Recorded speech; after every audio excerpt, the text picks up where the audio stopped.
մենք հնարավորություն ենք ստեղծում հավելյալ վճարի դիմաց, ուրեմն առավել կարճ ժամկետում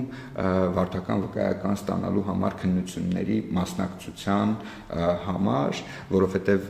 ներկայիս գործող կարգավորումներով, երբ որ անձը ուրեմն անհաջողությամբ է հանձնում կամ չի հանձնում վարդական վկայական ստանալու համար քննությունները, լինի տեսական թե գործնական, երբ որ առաջի անգամ ուրեմն չի կարողանում հաղթահարել այդ բարիերը, նա կարող է միայն 7 օր անց ուրեմն մասնակցել նոր քննությանը, իսկ եթե երկրորդ անգամ եւ հաջորդական անգամներ անհաջողության է հանդիպում այս քննությունը հանձնելիս, միայն 30 օր անց կկարողանա մասնակցել քննությանը, մենք հավելյալ վճարի դիմաց հնարավորություն ենք ստեղծում, որ անձը կարողանա առավել շուտ ժամկետում հանձնել այդ քննությունները, եթե առաջի անգամի մասին ենք խոսում 1 օր անց եւ 3 օր անց, եթե խոսում ենք երկրորդ եւ հաջորդական անգամների մասին, ապա ուրեմն 1 շաբաթ անց եւ 2 շաբաթ անց։ Տեսեք, այդ ժամկետները պետականորեն սահմանված էին, որպեսզի հնարավորություն տրվի քննություն հանձնող անձանց նորից գնալու, պատրաստվելու եւ պատշաճ կարգով ներկայանալու քննությանը։ Այս փոփոխության անհրաժեշտությունը որտեղից է գալիս։ Այդ քննություն հանձնողներից, չգիտեմ, բազմաթիվ նամակներ եք ստացել, վերլուծությունն է ցույց տվել։ Ի վերջո, եթե այսօր կտրվել է, դժվար 1 օր անց կամ 2 օր անց հաջողությամբ կա նորից քննությունը հանձնի։ Այս փոփոխության նպատակը ո՞րն է։ Շատ ճիշտ հարցադրում եք անում, բնականաբար երբ որ փոփոխությունը նախաձեռնում ենք, ինքներս եւս մեզ այդ հարցը տվել ենք,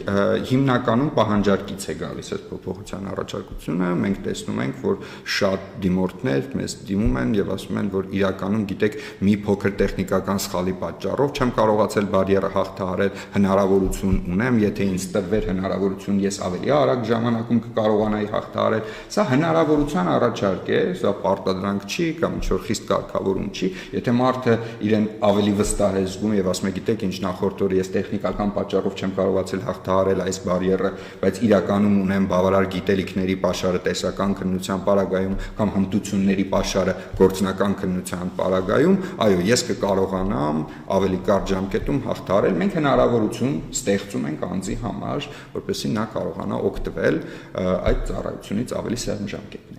Տեսեք, այդ ժամկետը սահմանելուց զատ, որը նպատակն է նաև հնարավորություն տալ վարորդներին, ապագա վարորդներին ավելի լավ պատրաստվելու, դա նաև ուղղված էր հերթերի հնարավոր կարգավորմանը, այսինքն երբ որ քննությունից կտրվողին, չգիտեմ, 7 օր հետո է ժամկետ տրվում կամ 14 օր հետո, մենք հնարավորություն ենք տալիս այն մարդիկ, ովքեր երկարաժամկետ սպասում են։ Հիմա այս գործիքակազմը, որ կյանքի եք կոչելու, հերթերի առումով ինչ եք կանխատեսում։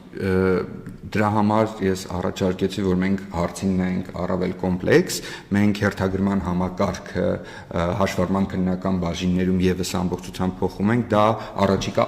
օրերի եւ շաբաթների հարց է, մենք առաջիկայում կներկայացնենք նոր հերթագրման համակարգ, որը էականորեն կփոփոխի ուրեմն իրավիճակը հերթերի հետ կապված, եւ երկրորդ արգումենտը դուք կհիշեք, որ մի փոքր առաջ ես նշեցի, որ մենք բազմաթիվ ծառայություններ տեղափոխում ենք on-line տիրույթ, լինի հաշվառման ծառայությունները, գրանցման ծառայությունները, առվաճառքի հետ կապված ծառայությունները, այսինքն երբ որ մենք որոշակիորեն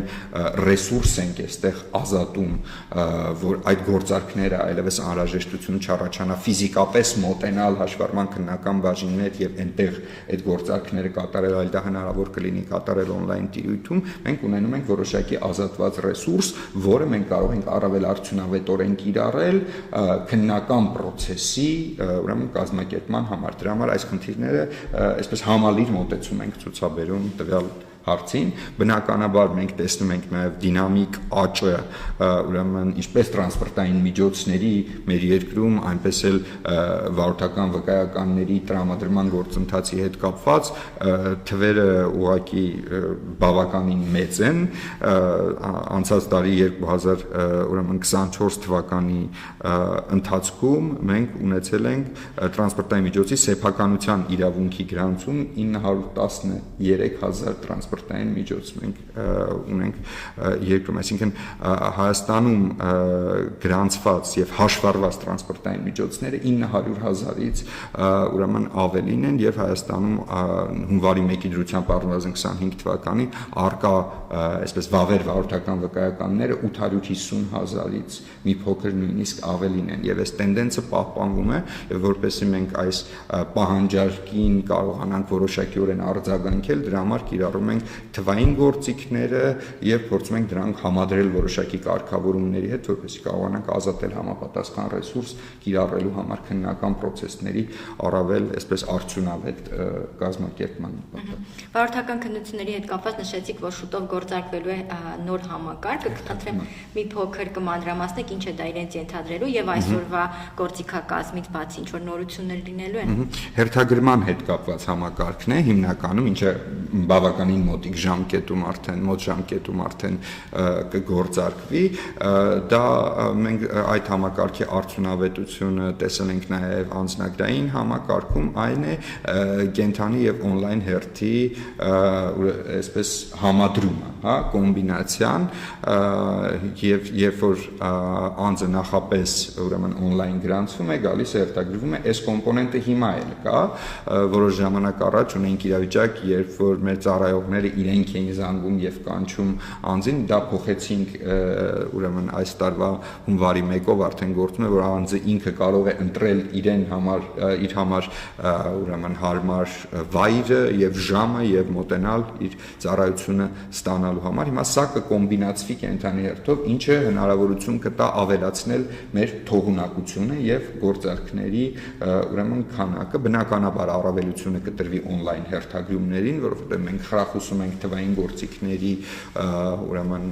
կիրառությունը, սակայն այդ ազատ մնացած ժամանակահատվածը, որտեղ մեր վերլուծությունները ցույց են տալիս, որ on-line հերթագրված անձանց որոշակի տոկոս իրական չի ներկայանում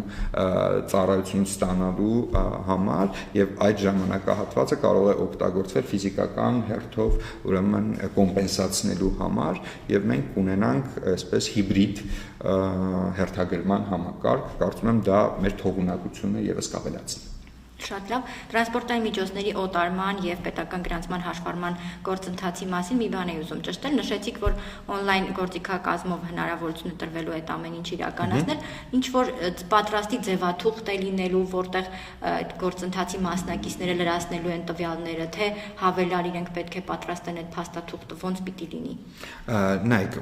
հիմնական գործընթացը իրականացվելու է on-line միջավայրում, այնտեղ, այսպես ասած, ձևավորվելու է պայմանագիրը, մենք պետք է տեսնենք այդ պայմանագիրը, իրավունքի փոխանցման պայմանագիրը։ Ես հիմա շատ դետալներ չբացեմ, երբ որ գործիքը պարզ կլինի, բոլոր դետալներով կներկայացնենք հանրությանը եւ իրազեկում կազմակերպենք, բայց ասեմ, որ առնվազն պարզ մինչեւ 8-ից 10 գործողության շրջանակում անձը հնարավորություն կունենա օտարել իր տրանսպորտային միջոցը, լինի դա նվիրատվություն, լինի առուվաճառք, ամբողջությամբ on-line միջավայրում եւ եթե համադրվի արդեն նաեւ այս մեր ուրեմն հաշվառման վկայագրի եւ